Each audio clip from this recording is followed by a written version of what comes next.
A paz do nosso Senhor Jesus Cristo, eu sou Veridiana Costa, estamos aqui hoje para mais um dia de leitura. Senhor Deus e Pai, glorificado e exaltado és o teu santo nome. Muito obrigada, Pai, por mais um dia de vida. Agradeço por sua bênção e por sua proteção. Muito obrigada, Senhor, pelos teus livramentos, Pai. Nos abençoe nesta leitura, que as tuas palavras, Senhor, sejam ensinamento em nossas mentes e em nossos corações. Nos inspire e nos direcione sempre a Ti, em nome de Jesus. Seja bem-vindo, seja bem-vinda, se inscreva no canal, ative o sininho para receber as notificações, curta, compartilhe, é sempre bom, né, compartilhar a palavra do Senhor, comente, é bom também interagir com o canal para crescer. Me perdoe por ontem, me atrapalhei um pouquinho, mas hoje sim a gente finaliza o livro de Oséias, né? Hoje a gente vai começar o amor de Deus por Israel, no capítulo 11. Quando Israel era menino, eu o amei, e do Egito chamei a meu filho. Mas quanto mais o chamava, mais fugiam da sua face, sacrificavam a Baalins e queimavam incenso às imagens de escultura. Todavia, eu ensinei a andar a Efraim, tomando-o pelos braços, mas não entenderam que eu os curava. Atraí-os com cordas humanas, com laços de amor, e fui para eles como os que tiram o jugo de sobre as suas queixadas, e lhes dei mantimento. Não voltará para a terra do Egito, mas a Assíria será seu rei, porque recusam converter-se. E cairá a espada sobre as suas cidades, consumirá os seus ramos e os devorará, por causa dos seus próprios conselhos, porque o meu povo é inclinado a desviar-se de mim. Ainda que chamam ao Altíssimo, nenhum deles o exalta. Como te deixaria, ó Efraim? Como te entregaria, ó Israel? Como te faria como Admá? Te poria como Zeboim? Está comovido em mim o meu coração, as minhas compaixões a uma se acendem.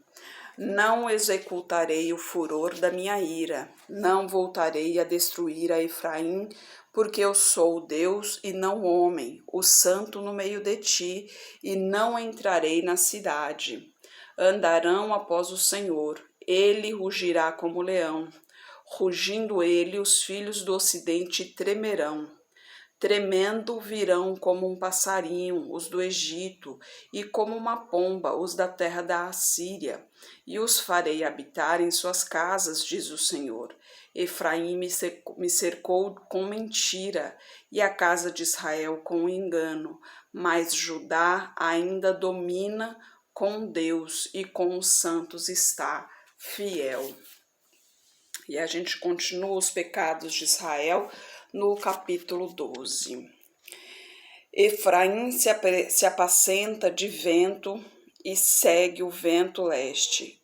Todo o dia multiplica a mentira e a destruição. Faze a aliança com a Assíria e o azeite se leva ao Egito.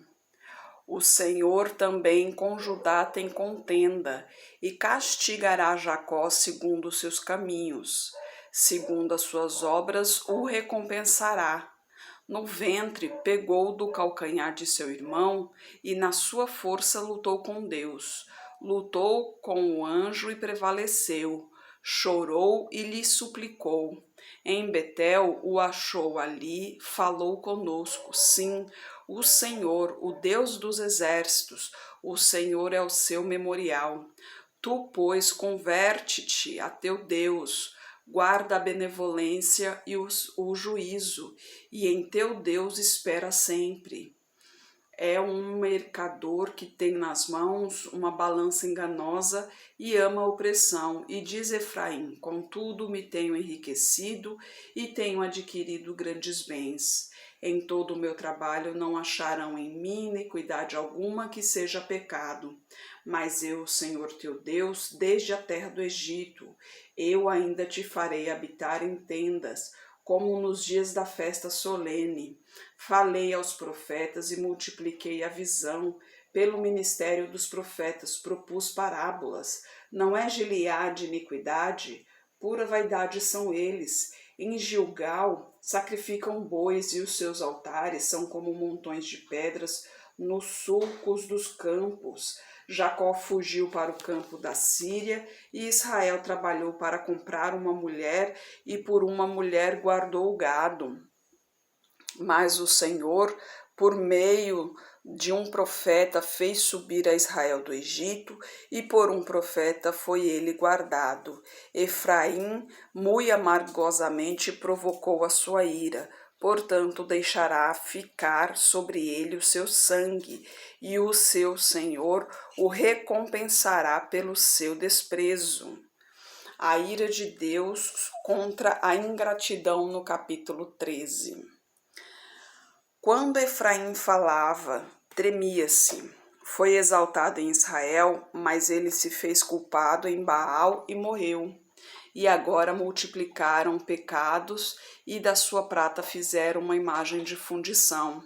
Ídolos segundo seu entendimento, todos obra de artífices, dos quais dizem: os homens que sacrificam beijem os bezerros, por isso serão como a nuvem da manhã e como o orvalho da madrugada, que cedo passa, como a palha que a tempestade lança da eira e como a fumaça da chaminé. Todavia, eu sou o Senhor teu Deus, desde a terra do Egito. Portanto, não reconhecerás outro Deus além de mim, porque não há Salvador senão eu. Eu te conheci no deserto, na terra muito seca. Depois eles se fartaram em proporção do seu pasto. Estando fartos, ensoberbeceu-se o seu coração. Por isso se esqueceram de mim.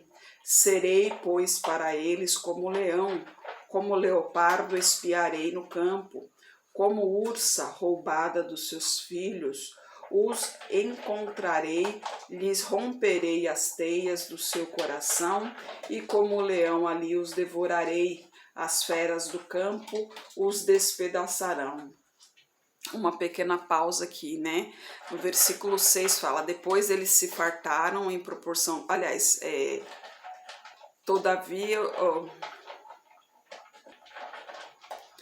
no versículo 6 mesmo, depois eles se fartaram em proporção do seu pasto, estando fartos, ensoberbeceu-se o seu coração e por isso se esqueceram de mim. Para ver, porque realmente isso acontece muito, né? As pessoas muitas vezes estão passando por um momento difícil, até então fala que acredita em Deus, mas é aquela história da boca para fora, né? Todo mundo acredita em Deus, mas seguir mesmo ao Senhor, aí é outra história, né? Agora, quando a situação aperta, né? Quando a situação complica, quando realmente fica difícil, que não vê uma saída, aí realmente busca ao Senhor, aí vai na igreja, aí começa a orar, começa a ler a Bíblia, realmente pede ao Senhor, clama ao Senhor, e o Senhor, benevolente como é, né, amoroso como é, ele se mostra presente e dá aquela bênção, né, abençoa aquela pessoa. E a partir do momento que ele abençoa aquela pessoa, ao invés de ficar grata e ver, perceber que realmente aqueles que andam no caminho do Senhor é abençoado, né? É protegido, não. Recebeu a bênção, se afasta de Deus. Aí o que acontece? Tudo volta a ser como antes e às vezes até pior. Por quê? Porque ali você já conheceu a Deus, né? Então o demônio sabe que você conhecendo a Deus, você já experimentou a Deus, então você já sabe da capacidade de Deus, então ele vai querer te afastar cada vez mais da presença do Senhor, então cada vez mais ele vai te fazer de tudo para que você não se chegue ao Senhor. E ele vai tirar isso da sua mente, ele vai te iludir e às vezes vão acontecer. Pode até acontecer de você conseguir coisas aparentemente boas, né? Coisas mundanas, né? Aqui na terra que você vai achar, opa, Deus está me abençoando. E não é, é o demônio que está te iludindo ali para você achar que não precisa de Deus, né? Ou para você achar que é Deus que está te ajudando e não é, é o demônio. Então fica atento, lembra que esses dias a gente conversou sobre isso, né? Que o demônio se disfarça de anjo de luz. Então, vigiai e orai sempre, né? Não se permita ser enganado. Em caso de dúvidas, né? Se ajoelhe, converse com o Senhor, né? Peça para Ele realmente lhe mostrar, para Ele abrir os seus olhos espirituais, para que você realmente possa ver o caminho que você está trilhando, o verdadeiro caminho, né? E se você está chegando agora nos caminhos do Senhor, se você está buscando agora a Deus por algum motivo em especial, você está passando por um momento difícil, seja ele qual for, seja financeiro, seja emocional, seja ele qual for, seja saúde, continue buscando ao Senhor, não permita que nada lhe afaste da presença do Senhor. Se mantenha firme, entregue o seu coração com livre e espontânea vontade. Lembre-se que Deus esquadrinha os corações. Ele se interessa pelo que está dentro do seu coração. Não importa o que você já fez da sua vida, tá? Não importa como está o seu coração agora. Às vezes o coração tá cheio de mágoa, tá cheio de rancor e tal. Não importa isso agora. O que importa é que você realmente queira aceitar Jesus Cristo. O que importa é que você realmente queira seguir ao Deus vivo, que você acredita que Deus é o único, que Ele é o único Deus e que você realmente quer segui-lo. Se você realmente querer segui-lo de coração, Ele perdoa, Ele limpa o teu coração, Ele tira todo esse mal de teu coração, Ele limpa o teu coração e o transforma. Mas para isso você realmente tem que querer lá do fundo mesmo, lá das entranhas, né? Como dizem, né? A gente costuma brincar lá do fundo da minha alma, mas é isso mesmo, lá do fundo da alma mesmo. Você tem que querer com o coração aberto, não é simplesmente querer receber uma bênção, mas se o seu coração tá cheio de rancor, se o seu coração tá cheio de ódio, se o seu coração tá feito pedra ali. Deus ajuda aos corações retos, né? Então entregue o seu coração a Deus. Peça primeiramente para que Ele purifique o teu coração, para que Ele transforme o teu coração e assim Ele possa transformar a tua vida e a partir deste momento você possa segui-lo e que Ele possa guiá-la. Que Ele possa guiá-lo de acordo à vontade dele, né? Não permita que o demônio te afaste novamente, porque quando a gente entra nos caminhos do Senhor, que a gente conhece a palavra do Senhor, essa maravilha que é viver nos caminhos do Senhor, só Ele pode fazer essa mudança em nossa vida, é maravilhoso. Mas a partir do momento que a gente sai da presença do Senhor, depois de conhecê-lo, o demônio ele volta para a nossa vida e pior ainda, ele traz outros com ele. Então, é assim, quando você não conhece ao Senhor, o demônio ele está em sua vida, você não vê, mas ele está ali, ele está do teu lado, você não percebe. A partir do momento que você começa a seguir ao Senhor, Deus expulsa esse demônio, porque aí, a partir daí, é o Espírito Santo que vai tomar conta de tua vida. Então Deus expulsa o Espírito Santo, mas a partir do momento que você se afasta novamente de Deus, então o Espírito Santo vai sair dali, porque se afastou de Deus, então se você se afastou de Deus, se afastou do Espírito Santo também. Então não vai ter espaço para o Espírito Santo ali, então a casa vai estar vazia. Então o que acontece? Aquele demônio ele volta, e quando ele volta, ele não volta sozinho. Então preste atenção, se mantenha firme no caminho do Senhor. Você que já está um tempo no caminho do Senhor e está desanimado, não desanime, não permita que o demônio te afaste da presença do Senhor, fortaleça essa fé, fortaleça esse amor, reviva o primeiro amor, nada como o primeiro amor. Lembra quando você começou na fé, tudo que você pedia com tanto vigor, com tanta convicção de que tudo estava resolvido, que assim, ó, num piscar de dedos, tudo se resolvia. Lembra disso? Pois então, revive esse momento, revive esse primeiro amor. Pede para Deus para reviver esse primeiro amor. Nada como o primeiro amor. Então, revive esse primeiro amor. Peça para Deus para que reviva a sua fé, para que fortaleça a sua fé nele. Não permita que o demônio te afaste dele. Não permita que o demônio te esfrie do Senhor. Porque é isso que ele quer nos esfriar na fé, e quando a gente for perceber, a gente já não estará mais na presença do Senhor. Então, vigiai e orai, se mantenha firme no Senhor. E a gente vai continuar aqui pelo versículo 8. Como ursa roubada dos seus filhos, os encontrarei, lhes romperei as teias do seu coração, e como leão ali os devorarei. As feras do campo os despedaçarão. Para a tua perda, ó Israel, te rebelaste contra mim, a saber, contra o teu ajudador. Onde está agora o teu rei, para que te guarde em todas as tuas cidades e os teus juízos, dos quais dissestes, dá-me rei e príncipes? Dei-te um rei na minha ira e tirei-o no meu furor. A iniquidade de Efraim está atada, o seu pecado está armazenado. Dores de mulher de parto lhe sobrevirão. Ele e o filho insensato, porque é tempo e não está no lugar em que deve vir a luz. Eu os remirei da mão do inferno e os resgatarei da morte. Onde estão, ó morte, as tuas pragas? Onde está, ó inferno, a tua perdição? O arrependimento está escondido de meus olhos. Ainda que ele dê fruto entre os irmãos, virá o vento leste, vento do Senhor, subindo do deserto, e secar-se-á a sua nascente, e secar-se-á a sua fonte. Ele saqueará o seu tesouro de todos os vasos desejáveis. Samaria virá a ser deserta, porque se rebelou contra o seu Deus. Cairão a espada, seus filhos serão despedaçados, e as suas grávidas serão fendidas pelo meio. Exortações e bênçãos no capítulo 14.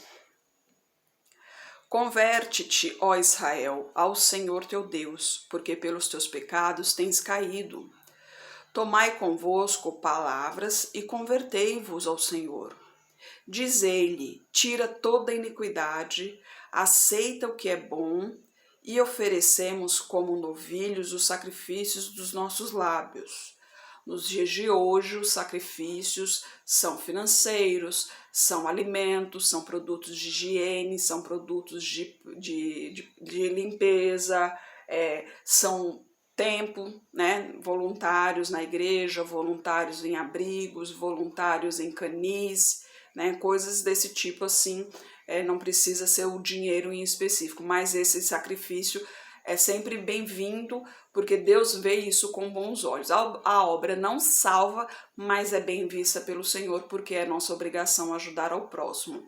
E os animaizinhos também precisam de ajuda também. Então, se você fica meio assim porque o ser humano está cada dia mais difícil de lidar com ele, né?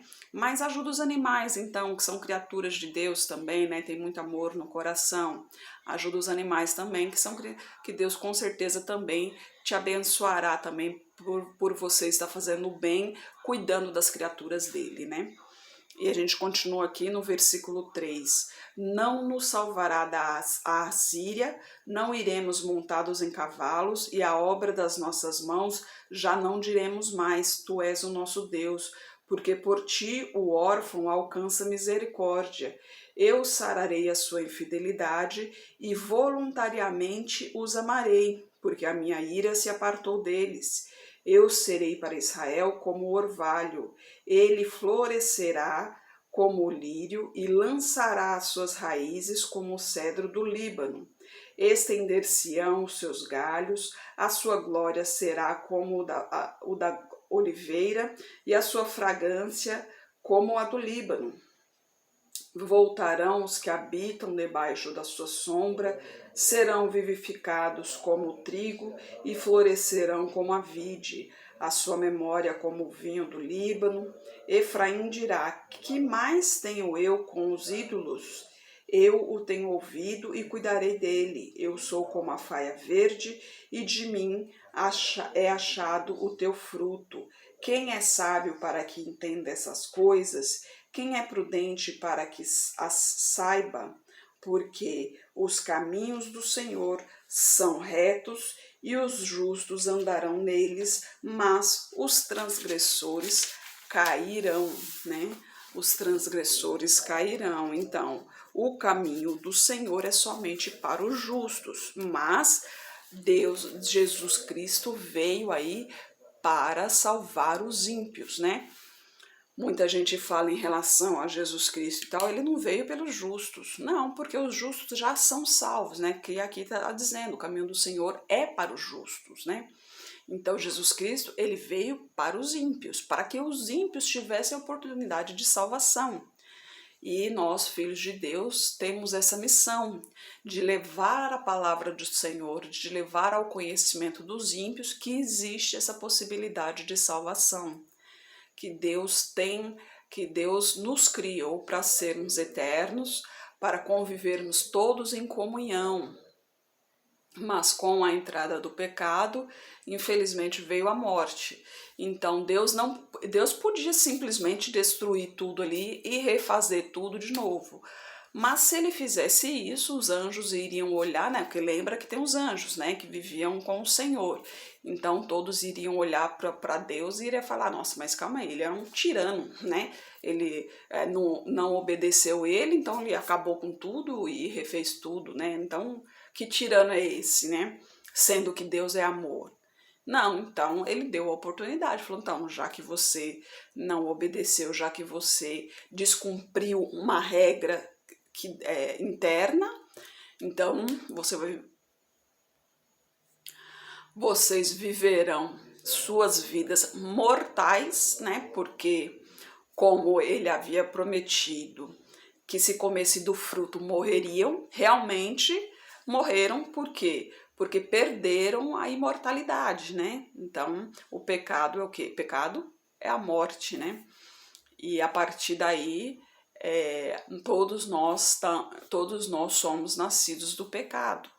Então Deus está trabalhando, sim, Deus está trabalhando para acabar de vez com o pecado, para purificar a terra totalmente e voltar para ser o que era, para o que realmente foi feito o mundo, para sermos novamente todos imortais e vivermos em comunhão com Deus e com os anjos, né? Para vivermos eternamente ao lado do Senhor. Então a nossa função, né, a nossa missão é essa, de levar a palavra do Senhor, de levar essa possibilidade.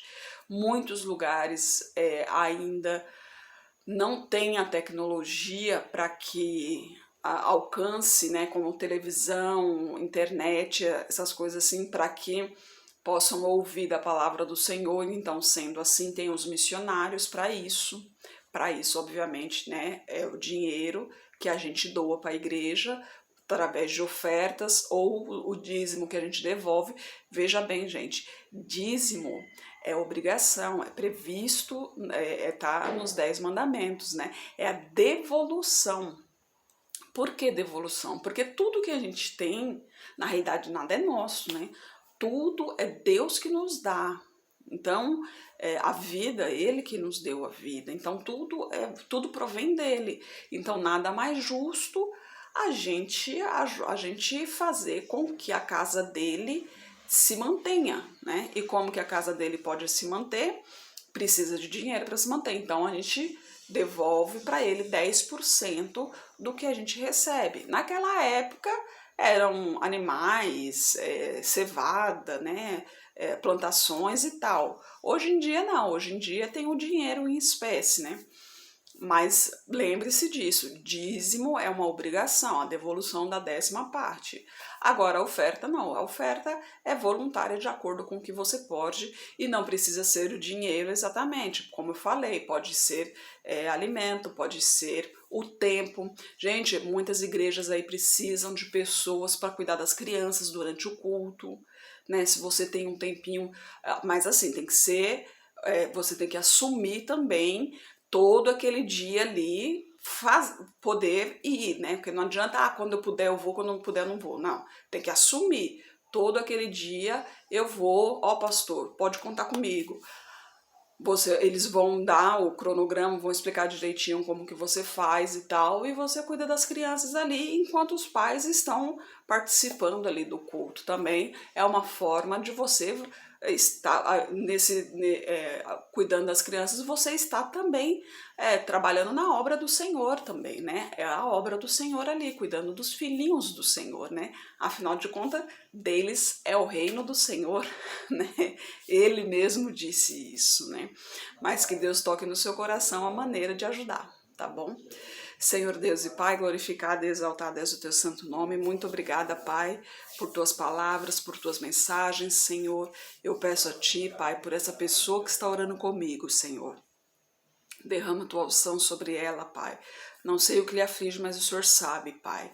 Toque na vida dela, Pai. Toque nesse coração, Senhor. Purifique, Pai. Tire todo o mal, Pai. Tire todo o rancor, tire todo o ódio, Pai. Tire toda a imundícia que está nesse coração, Pai. Arranque tudo que não lhe pertence, Senhor. Toque em sua saúde, toque em suas finanças, toque seu emocional, Pai, em nome de Jesus, e traga cada vez mais para perto de Ti, em nome de Jesus, Senhor. Peço a Ti por toda a minha parentela, por toda a parentela de meu esposo. Derrama a Tua unção sobre cada um deles, Pai. Manifeste o Teu poder na vida de cada um, Senhor. E traga todos para o Seu caminho, Pai. Peço pelos nossos governantes, pelas nossas autoridades, que os Teus anjos estejam guiando cada um deles de acordo com a Tua vontade, Pai. Peço a Ti pelos Teus filhos, Pai. Nós necessitamos de Ti, Pai. Não somos nada sem Ti, Pai. Precisamos de Tua presença, Pai. Precisamos de Tua sabedoria, de Tua direção, Pai. Por favor, nos capacite cada vez mais para proclamarmos o Teu Evangelho, Senhor. É o que eu oro em nome de Jesus. Amém. Que Jesus Cristo esteja em seu coração e que Deus abençoe.